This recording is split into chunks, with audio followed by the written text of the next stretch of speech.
War has always been fought by men with guns, tanks, and steel in their hearts. But sometimes, victory rests on the wings of something much smaller. Something fragile. Something unexpected. It was dawn. The trenches were still half asleep. Mud clung to boots, smoke hung low in the air, and somewhere beyond the wire, artillery waited like a monster ready to roar again.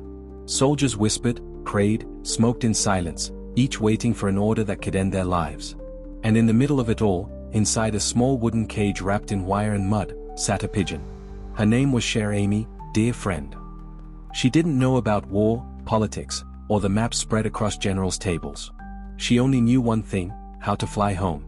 But on that October morning in 1918, as the First World War neared its bitter end, Cher Ami would carry not just a message, but the fate of 200 trapped soldiers.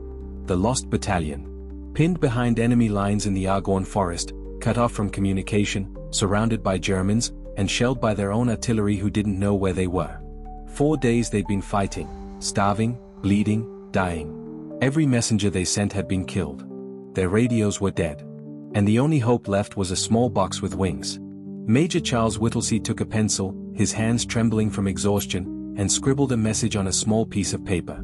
We are along the road parallel to 276.4. Our artillery is dropping a barrage directly on us. For heaven's sake, stop it. He rolled the note, placed it inside a small canister, and tied it to Cher Ami's leg. Fly, little one, he whispered, fly fast. You're our last hope. He opened his hands. Cher Ami rose into the smoky air, wings cutting through gunpowder and chaos. Bullets whizzed past her. German rifles aimed at the sky. One bullet tore through her breast, another blinded her eye, and one leg dangled by a single tendon. But she kept flying. Above the blood-soaked forest, through clouds and gunfire, she carried that tiny message, a cry for mercy. 25 minutes later, she landed, bleeding and broken, at the American command post. The message tube still clung to her leg. Because of her, the artillery stopped. Because of her, 194 men were saved. Cher Ami became a hero. She received medals, honors, and even a wooden leg.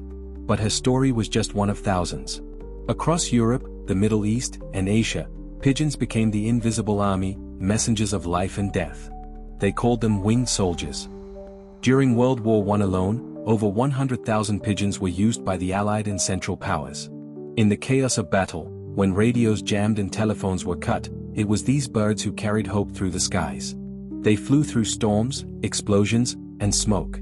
They were the last link between the front lines and command. Each bird had one mission: deliver the message, no matter what. And they did. At the Battle of Verdun, one French pigeon flew 25 miles through gunfire to deliver coordinates that saved an entire division. Another carried the words "Send reinforcements, we are holding," from a trapped British unit in Ypres. Sometimes, the messages were short. Sometimes, just a single word, help. But behind every word was 100 lives waiting to be saved. In World War II, when humanity once again set the world on fire, pigeons returned to the skies.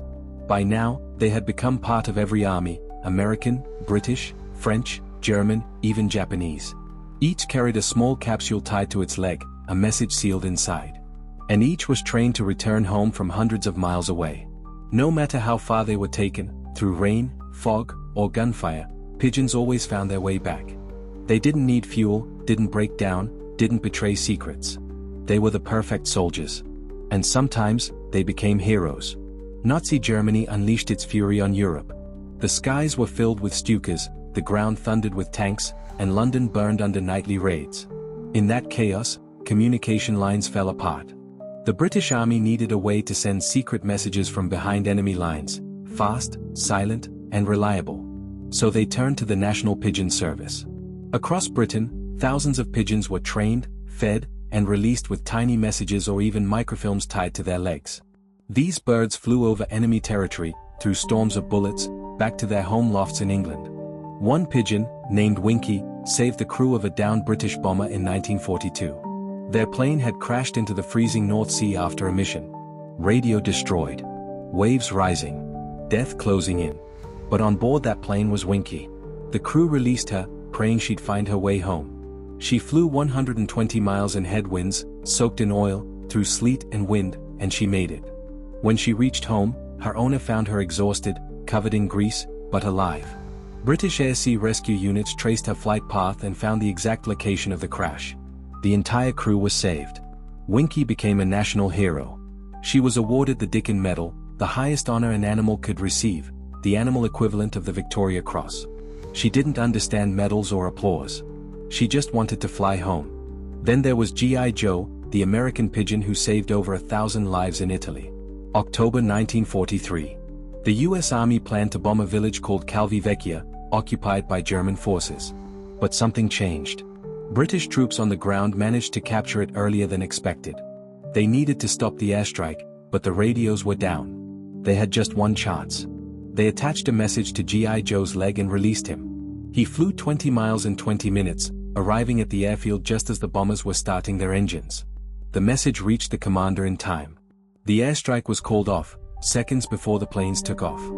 G.I. Joe's flight saved over 1,000 Allied soldiers. He, too, received the Dickin Medal, and a lifelong place in history.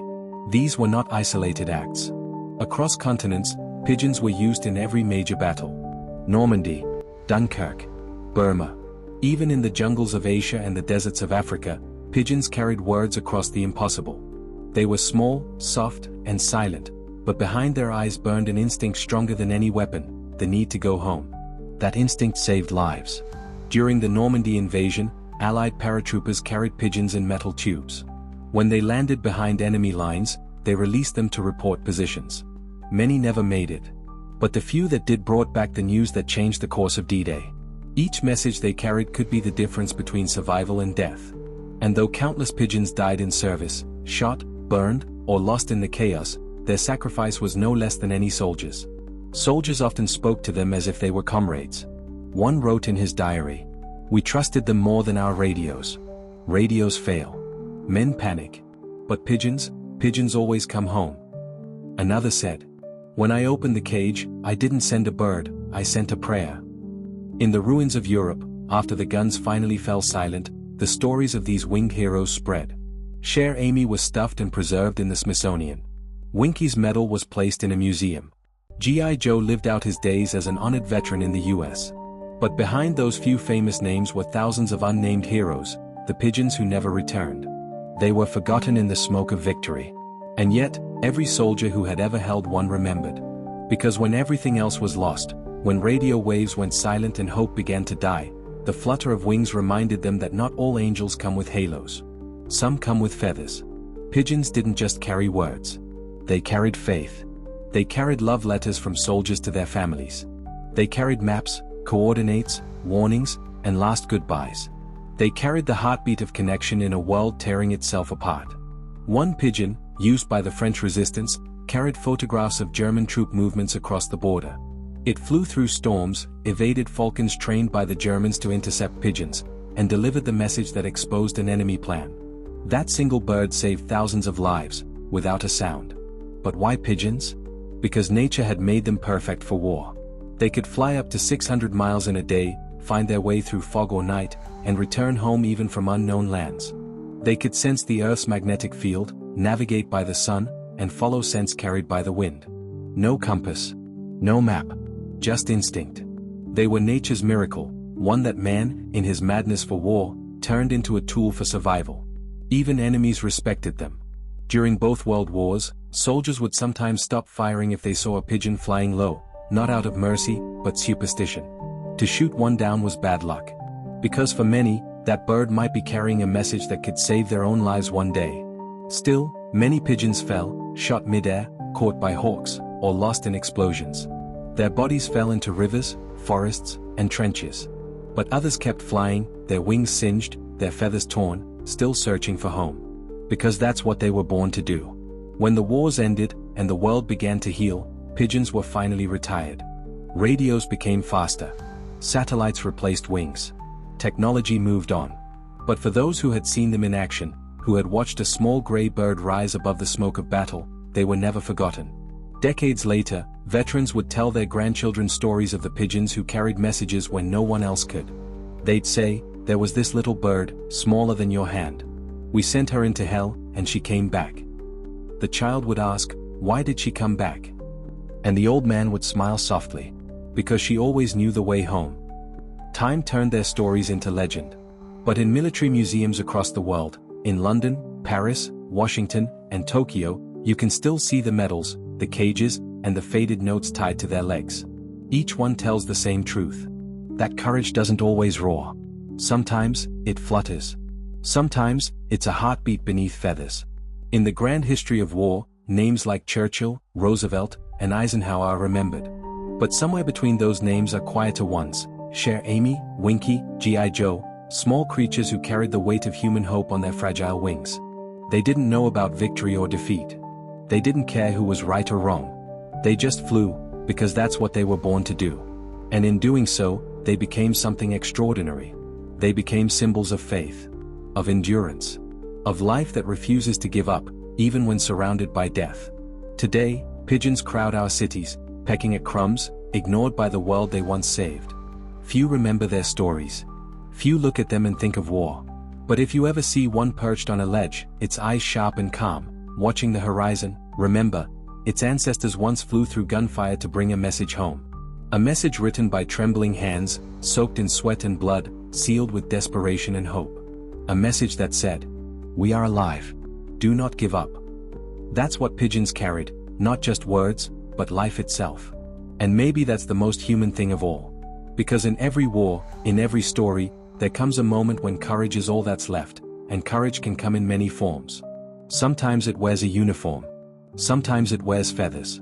And sometimes, it flies through fire, wounded and broken, just to make sure someone, somewhere, knows they are not alone.